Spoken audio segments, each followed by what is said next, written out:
திருப்பி பார்க்குறீங்கன்னா சொல்லுங்கள், போட்டுடலாம். என்ன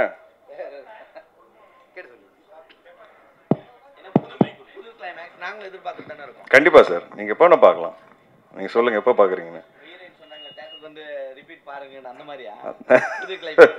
இல்லை இல்லை பார்க்கலாம், தாராளமாக எப்போ வேணால் சொல்லுங்கள், பார்த்துடலாம். விஷ்ணு சார், இல்லை நீங்கள் ஃபஸ்ட்டே அந்த கிளைமேக்ஸ் வச்சிருக்கலாம்ல. ஒருவேளை நீங்கள் வந்து டைரக்ஷனில் வந்து தலையிட்டனால, ப்ரொடியூசராக இருந்து உள்ளே வந்தனால அந்த கிளைமேக்ஸ் மாற்றிருந்தீங்களா? அது என்ன?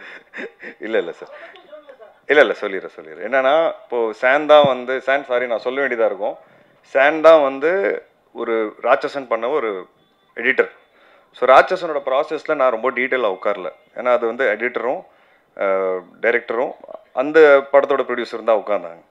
இந்த ப்ராசஸில் நாங்கள் எல்லோரும் ஒன்றா உட்காரும்போது எங்களோட டிஸ்கஷன் என்னென்னா, ரொம்ப நியாயப்படுத்தினா கரெக்டாக இருக்குமோன்னு தெரில அப்படின்ட்டு. அப்போ சான் வந்து இல்லை சார், இப்போ ராட்சசன் படத்துலேயே நம்ம ஏன் சைக்கோவாக மாறினாங்கிறது அவ்வளோ டீட்டெயிலிங் காமிச்சிருப்போம். ஆக்சுவலாக நீங்கள் பார்த்ததோட இன்னும் 10 நிமிஷம் ஃபுட்டேஜ் எங்ககிட்ட இருக்குது ராட்சசன்லேயே.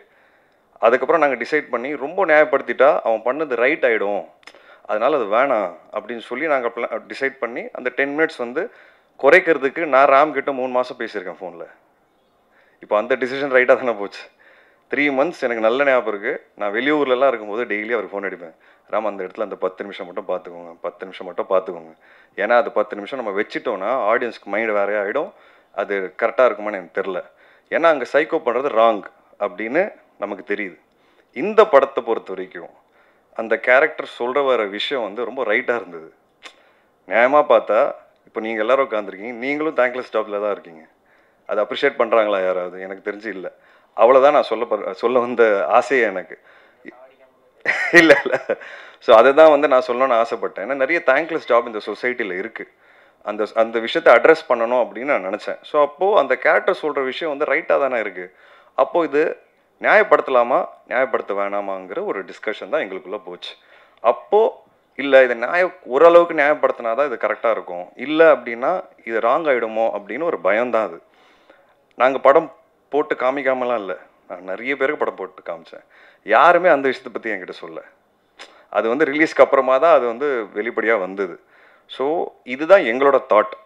அண்ட் இப்போது நான் எப்போவுமே சொல்லுவேன், சினிமா கலெக்டிவ் டிசிஷன். இப்போ நீங்கள் சொன்னீங்க நான் தலையிட்டேன் அதனால் மாறிச்சோ, அப்போ ராட்சசன்லேயும் தான் நான் பேசினேன் 10 நிமிஷம். இப்போ சில விஷயங்கள் ரைட்டாக போகும், சில விஷயங்கள் ராங்காக போகும், அது நம்ம கையில் இல்லை. இது ஒரு கலெக்டிவ் டிசிஷன் தான். பட் அது உடனே புரிஞ்சுக்கிட்டு, அது ஏன்னா எங்ககிட்ட ஆல்ரெடி இருந்தது. எங்களுக்கு இப்போ நாங்கள் மாற்றுறது ஒன்றுமே கிடையாது. 5 நிமிஷம் விஷயத்தில் நாங்கள் ஒரு 2-2.5 நிமிஷம் குறைச்சிருக்கோம். எவ்வளோ minutes exactly? Sorry 3 minutes, 3 to 4 minutes நாங்கள் குறைச்சிருக்கோம். ஸோ அதோட இம்பேக்ட் உங்களுக்கு வேறையாக இருக்கும். ஆனால் இப்போவும் நான் என்ன சொல்லுவேன்னா, நாங்கள் எல்லாரும் என்ன சொல்லணும்னு ஆசைப்பட்டோமோ அது இருக்குது. தேங்க்லெஸ் ஜாப் சிலது இருக்குது நம்ம சொசைட்டியில் அப்படிங்கிறது நாங்கள் சொல்கிறோம், இப்போவும் சொல்கிறோம். அதை நாங்கள் மாற்றலை. அது யார் சொல்கிறாங்க, எப்படி சொல்கிறாங்கன்னு அந்த விதத்தை மட்டும் தான் மாற்றிருக்கோம். ஸோ இதுதான் நான் சொல்லணும்னு ஆசைப்பட்றேன். அதுமாதிரி இந்த ராங்காயிடுமோன்னு சொன்னீங்க. ஆனால் இந்த மாதிரி டைரக்டரோட இதுக்குள்ளார நீங்கள் ஒரு ப்ரொடியூசராக தலையிட்டீங்களா, ஹீரோவாக தலையிட்டீங்களா? அதான் சார் நான் சொன்னேன் சார், தலையிடுறதுங்கிறது நீங்கள் அது அப்படி பார்க்கலாம். என்னை பொறுத்த வரைக்கும் இப்போது தலையிடலை அப்படின்னா நிறைய சினிமா நீங்கள் பார்த்துட்ருக்கீங்க, எல்லா சினிமா ஹிட் ஆகுதான் நான் தலையிடாதவங்களுக்கு. அப்படி கிடையாது. நான் வந்து சினிமாவை வந்து பொறுப்பு எடுத்துக்கணும்னு நினைப்பேன் ஒரு ஹீரோவாக. அது ஏன் ப்ரொடக்ஷன் மட்டும் இல்லை, நான் எங்கே பண்ணுறேனோ அங்கே நான் வந்து இது என்னோடய பொறுப்பும் சேர்த்து இதில் இருக்குங்கிறத நான் நம்புவேன். ஏன்னா தேட்டரில் வந்து ஆடியன்ஸ் வரும்போது வெறும் டைரக்டருக்காக வரல, ஹீரோவை தான் ஃபஸ்ட் திட்டுறாங்க, முகத்தை பார்த்து திட்டுறாங்க. இது கூட எனக்கு தெரியலையா, கரெக்டாக செலக்ட் பண்ண தெரியல, ஆனால் ஃபஸ்ட்டு ஹீரோ தான் திட்டு வாங்குறாங்க. இப்போ ஹீரோ ஃபஸ்ட்டு திட்டு வாங்குறாங்கன்னா என் பொறுப்பு இருக்குல்ல. அப்போ என் பொறுப்பாக வந்து நான் உள்ளே போகிறேன். இன்னொன்று, இது எந்த ப்ரொடியூசராக இருந்தாலும் சரி, எந்த டைரக்டராக இருந்தாலும் சரி, நான் வந்து போய் கண்டிப்பாக பேசுவேன் சார். என்னோட கருத்தை நான் கண்டிப்பாக பேசுவேன். அதனால தான் சார் என்னோட மேக்ஸிமம் படம் இப்போவும் சக்ஸஸ்ஃபுல்லாக இருக்குது. ஏன்னா நான் பேசாமல் இருந்தேன்னா அது ஒரு டைரெக்ஷன் மாறிடும். நான் சொல்கிற படத்தோட அந்த அவுட்புட் மாறும். நான் நிறைய இடங்களில் பேசுகிறதுனால என்னோடய அவுட்புட் கொஞ்சம் பெட்டராக வருது சார். அண்ட் அதனால தான் நான் பெரிய ஆளுங்களோட நான் பெரிய ஆளுங்கன்னா சொல்கிறேன், பெரிய நேம்ஸோட சம்டைம்ஸ் என்னால் ஒர்க் பண்ண முடியல. காரணம் என்ன, அவங்க கேட்டுப்பாங்களான்னு எனக்கே பயம். பட் நம்ம புதுசாக போய் சேரும்போது அது ஒரு கிவ் அண்ட் டேக் தான் சார் சினிமா. எல்லாரோட ஒர்க் கரெக்டாக பார்த்துட்டோம்னா கண்டிப்பாக அவுட்புட் நல்லாயிருக்கும் சார். அதில் கருத்து வேறுபாடு இருக்கும் சார். இன்னொன்று, பொலிட்டிக்கல் என்ன ரைட், மாரலி என்ன ரைட்டுன்னு ஒரு 10 பேருக்கு என்ன நினைக்கிறோமோ அதிலிருந்து வெளியே போகும்போது ஒரு படம் வந்து அங்கே வெளியே போகும்போது தான் உண்மையாகவே தெரியும் எங்களுக்கு பொலிட்டிக்கல் என்ன ரைட், மாரலி என்ன ரைட்டுன்றாங்கிறது. ஒரு 10 பேர் ரூமில் உட்காந்து அதை டிசைட் பண்ண முடியல சார். அது சம்டைம்ஸ் சேலஞ்சிங்காக இருக்குது. இல்லை, சில சமயத்தில் சில படத்தை பார்க்குறப்ப நாங்களே தலையெண்ணும் போல் தோணும். ஏன்னா நல்லா வந்திருக்குமே, எப்படி மாற்றிருந்தா அப்படின்னு தோணும். அதுக்கிட்ட இந்த உண்மை தான், உங்களோட இந்த உண்மை தான் எங்களுக்கு ரொம்ப பிடிச்சிருக்குது. அப்புறம் இந்த உண்மையும் சொல்லிவிடுங்க, ஸ்ரத்தா ஸ்ரீநாத் மாதிரி ஒரு ஹீரோயின் படத்தில் இருக்கிறப்போ அவங்க கூட கனவுல கூட ஒரு டூயட் கூட பாடாமல் இப்படி உங்களால் இந்த மாதிரி இன்னொரு மானசா மாதிரி அந்த ஹீரோ சார் இப்போ நான் சொல்கிறேன் உங்களுக்கு இதுக்கு பதில் சொல்கிறேன். இப்போது ஆக்சுவலாக பார்த்தீங்கன்னா படத்தில் நாங்கள் ஒரு விஷயம் வச்சுருந்தோம். ஆனால் ஸ்க்ரீன் பிளேயோட ஸ்பீடில் அதை வச்சா கரெக்டாக இருக்காது. அந்த டிசிஷன் கரெக்டாக தானே வந்திருக்கு. அதுவும் டிசைட் பண்ணி தான் எடுத்திருக்கோம். அதை நான் இப்போ யோசிச்சு பாருங்க. செகண்ட் ஹாஃபில் நான் ஒரு டூயட் சாங் வச்சுருந்தேன்னா இல்லை ஒரு சாங் லவ் சாங் வச்சுருந்தா உங்களுக்கு எப்படி இருந்திருக்கும்? ஸோ இந்த மாதிரி சில விஷயங்கள் நாங்கள் இருக்குது, அதெல்லாம் இருக்குது சினிமாக்காக. ஏ சார் இல்லை அது படத்தோட பேசிங்கில் உங்களுக்கு இன்னும் ஸ்டாப் ஆகிருக்கும். ஸோ அது இருந்தது. பட் அதனால தான் அது வந்து சிங்கிளாக ரிலீஸ் பண்ணியிருக்கோம் சார். பார்த்தீங்கன்னா யூடியூப்பில் இருக்கும் ஐ எம் த கைன்னு ஒரு சாங். ஸோ அது வந்து அதோட ஒரு எக்ஸ்டெண்டட் வெர்ஷன் தான் சார். அது செல்வராகவன் சார் வச்சுருந்தோம். ஆனால் ஸ்க்ரீன் பிளேயோட ஸ்பீடில் அதை வச்சா கரெக்டாக இருக்காது. அந்த டிசிஷன் கரெக்டாக தானே வந்திருக்கு. அதுவும் டிசைட் பண்ணி தான் எடுத்திருக்கோம்.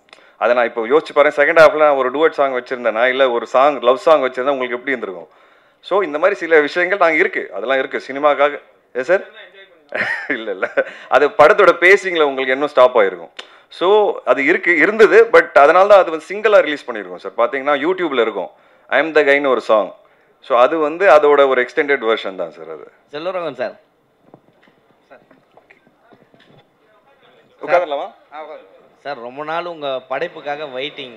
காதல் வந்து எல்லாமே ஏங்கி போயிருக்கோம். அப்படி இருக்கும் உங்களுடைய காதல் கொண்டனும் சரி 7Gயும் சரி. ஏன் அந்த மாதிரி திரும்ப இறங்க மாட்டீங்க? 7G செகண்ட் பார்ட் வருமா அப்படின்ற ஏக்கம்லாம் நிறைய இருக்கு. போயிட்டுருக்கு. ஆல்மோஸ்ட் முடிஞ்சிருச்சு. வந்து 7Gயில் என்ன பார்ட் 2 பண்ணிட முடியும், அது உங்களுக்கு ஒரு க்யூரியாசிட்டி இருக்கும் டெஃபினட்டாக. ஐ திங்க் அந்த க்யூரியாசிட்டி எல்லாருக்கும் இருக்கும். அதனால தான் நான் ஒத்துக்கிட்டேன், சரி அதில் பண்ணலாம் அப்படின்ட்டு. ஸோ அது 70% முடிஞ்சிருச்சு. இன்னும் கொஞ்சம் தான் இருக்குது. கூடிய சீக்கிரம் பார்ப்பீங்க.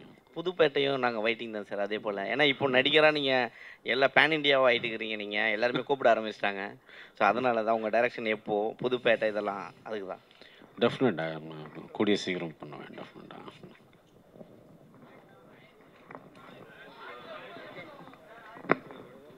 சார் விஷ்ணு விஷால் சாருக்கு ஒரு கேள்வி.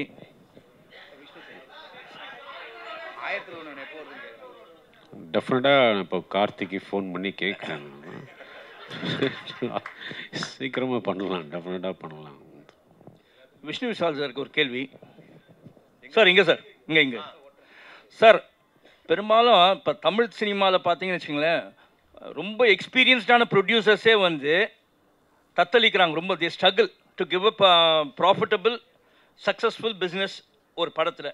பட் யூ சே தட் 3 படமும் நீங்கள் வந்து கண்டினியூஸாக வந்து யூ கிவன் அ ப்ராஃபிட்னு. நீங்கள் what you advise the producers, either the new producers or else the experienced producers, where do they fail?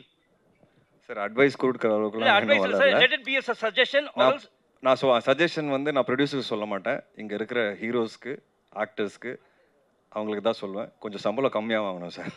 அப்போ தான் வந்து மேக்கிங்க்கு செலவு பண்ண முடியும். அவ்வளோதான் சார் நான் சொல்லணும்னு ஆசைப்படுறேன்.